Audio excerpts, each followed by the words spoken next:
You're very welcome back again. I am Ahonu, and this is my lovely Aingeal Rose. A couple of weeks ago, we went into great detail about the planes of existence after death, and we found that we create the planes of existence before death also.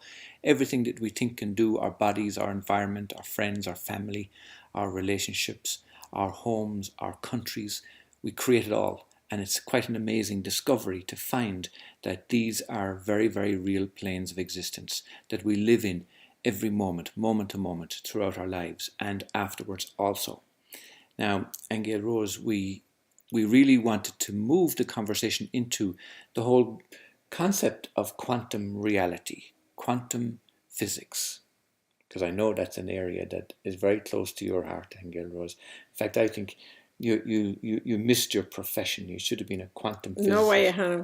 I was never good at math. Yeah, you should have been a quantum physicist, Aingeal Rose. I'm good at quantum realities, but not good at math. Well, so listen, keep the equations out of it for me. We'll keep the equations out of it.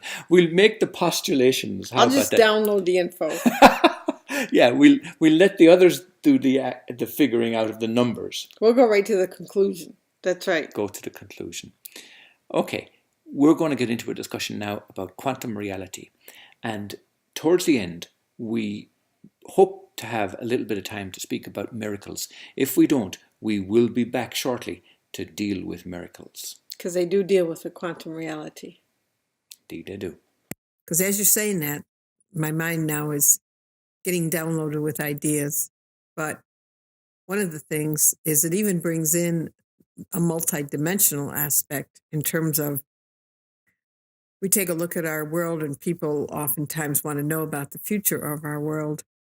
But if you think about how you can shift to different planes of existence all the time in your consciousness, that does bring in the ability to be multidimensionally in different planes of existence whenever you choose, or to travel to different planes of existence whenever you want and check them out, or to be in two places at one time, for example. The whole idea of bilocation or teleportation, they all have to do with where the consciousness wants to focus itself. Yes. And I just have to bring that into it so that we expand our view of what plane of existence we actually believe we're on. The earth plane of existence, where politics are crazy around the world, or do we want to shift to a different plane of existence where something else is going on? Or indeed, do we want to create another plane of existence called Earth that is different than this one? Indeed, and that opens up the whole possibility of paradise Earth. And let's introduce our listeners to the practice that we've been doing for some time, where we do a quantum jump. We quantum jump into paradise Earth. Now, what's that doing? What that's doing is we're realizing that we can jump, as it were, through our consciousness into another reality. And when we do that, what we do is we bring back with us, when we come back, we bring back with us the frequency of that alternative plane of existence. Right. And if we have jumped to a paradise Earth, it means we're bringing back that reality into this one. We're creating that plane of existence here for ourselves and for everybody else who is part of that plane of existence with us. And I think that's an absolutely glorious thing. That's a wonderful thing. That's like in my Father's house, there are many mansions. Come and share them all. Come and explore this one. Come and explore that one. Come and have fun in the playroom. Or create new ones, absolutely. Yes. Okay, because even too with the quantum jumping, we've jumped to see other dimensional selves of our own, to see what is a successful self of ours doing, what is a healthy self of ours doing, and jumping to those realities and immersing yourself in those other aspects of you. And again, bringing back those frequencies with you from that plane of existence into this one does start to shift this one. Yes. Let's give one practical example of how that benefited somebody in terms of creating a new plane of existence. There was a lady one time who came with us on a quantum jump, and her specific intention was she wanted to find out what would have happened had her mother gone full term with her. Because she was born premature. She was born premature. So we jumped into that plane of existence where her mother did go full term. Do you remember? She jumped into it, yes. She jumped into it, is what I mean. So she jumped into this plane of existence, this reality where her mother had gone full term with her. And what she discovered was her mother died at childbirth. Do you remember that? I do remember it. Yeah. And then what happened was she was given up for adoption.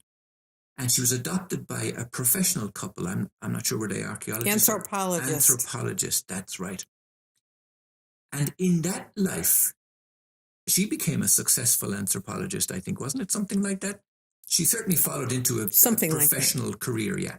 And her whole life was different, completely different. And just to go back for a second to explain, in the reality that she came from, her mother was critical of her. Do you remember? Very critical. She was very critical. So as a result, our lady grew up being insecure and uncertain. Right. And she afraid to make her own decisions. Afraid to make decisions, afraid to buy a house, afraid to step out on her own, afraid to get into a relationship, all of that. Well, after coming back from this quantum jump, where she realized that she could just as easily have been a professional person, a professional being, then what she did was she embodied that new possibility, that new realization. And within weeks, and I remember, Aingeal Rose, us witnessing this transformation. Do you remember? Mm-hmm. She bought a whole new set of clothes. She had her hair done. She carried herself differently. Her whole demeanor changed. Do you remember? She bought her house for the first time. Remember didn't she? Mm-hmm. She changed her job. Mm-hmm. She'd been in a job for, I don't know, a long time, 35 years or something maybe. Mm-hmm. And she went to do what she always wanted to do. In other words, her whole life changed. And all she did actually was she changed her plane of existence. Right. Another way we can say that is she changed her frequency. So when you talk about, let's say, somebody who's sick and then they get well, for example, what actually makes somebody get well is that they've shifted their frequency. The frequency of their body has shifted, or their mind or their emotions. Something has changed. They've moved to a different plane of reality where the body can just respond to it. And I think that's important to say about the body, is especially with what you were saying in the beginning about how everyone has their own unique little universe called their body. But the condition of each person's universe has everything to do with what plane of existence they're coming from. Whether it's positive, whether it's negative, whether it's sad, whether it's happy, whether it's prosperous or poor, it still all has to do with the frequency that they're operating on, the focus of their attention. And so what we're really talking is really a miraculous process of being able to shift dimensions, shift frequencies, shift planes of existence, just by being aware that you can, number one, and number two, making the decision to do that. Now, that's a beautiful note on which to end. Aingeal Rose, thank you. And at some point in the near future, we will get to talk about miracles. We will. You have been listening to Aingeal Rose and Ahonu on World of Empowerment Radio, your station for practical spirituality in a changing world.